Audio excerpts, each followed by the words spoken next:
बिस्मिल्लाहिर्रहमानिर्रहीम, अस्सलाम वालेकुम। आज का जो हमारा नेक्स्ट टॉपिक ऑफ डिस्कशन है वो है reversible and irreversible process.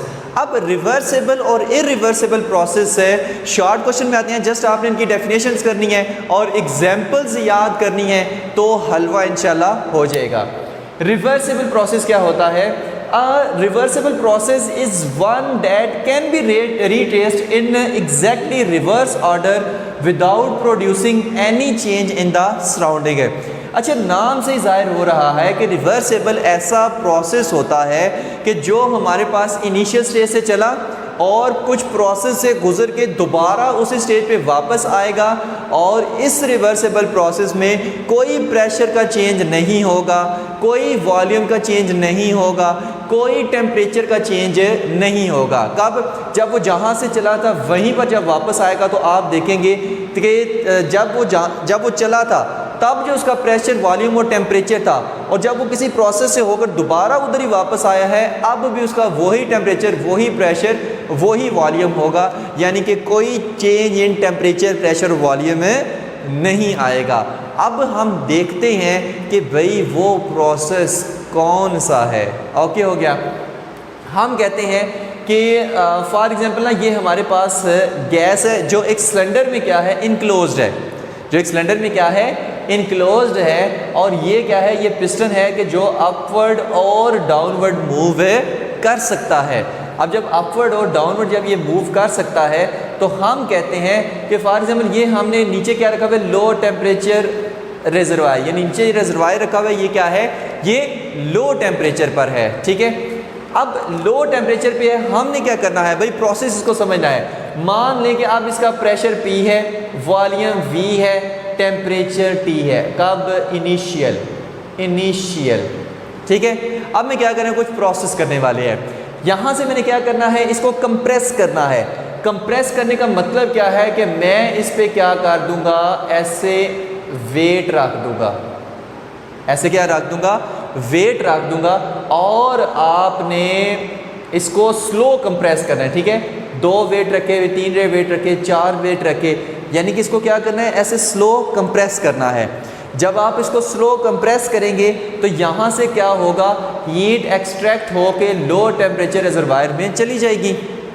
Low temperature reservoir में चली जाएगी हीट, यानी कि हीट अब क्या हो रही है, एक्सट्रैक्ट हो रही है। ठीक है, हीट क्या हो रही है, इससे एक्सट्रैक्ट हो रही है। ओके, हो गया। यानी कि इस कंप्रेशन वाले प्रोसेस में क्या हो रहा है, जो वर्क डन हो रहा है वो ऑन द सिस्टम हो रहा है, तो -W हो रहा है। ठीक है, ये पहले हम बातें पढ़ के आ चुके हैं। -W वर्क हो रहा है और पिस्टन से कंप्रेस हो रहा है, वॉल्यूम कम हो रहा है।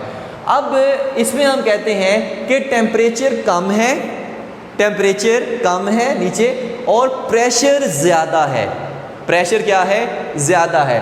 अब हमने क्या करना है, प्रेशर को कम करना है और टेम्परेचर को ज़्यादा करना है। मतलब यहाँ से हाई टेम्परेचर रिजर्वायर पे अब हमने इसको रखना है, यानी अब हमने यहाँ से हाई टेम्परेचर देना है।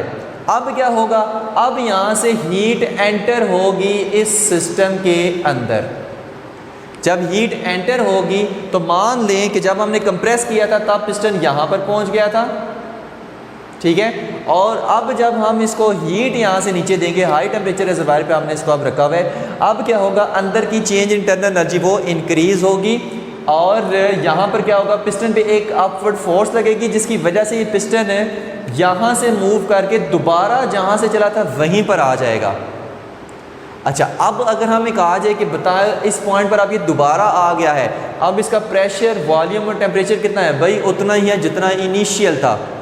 कंप्रेशन के दौरान क्या हुआ, work done on the system हुआ, हीट एक्सट्रैक्ट हुई। और एक्सपेंशन में क्या हुआ कि work done by the system हुआ और हीट एंटर हुई।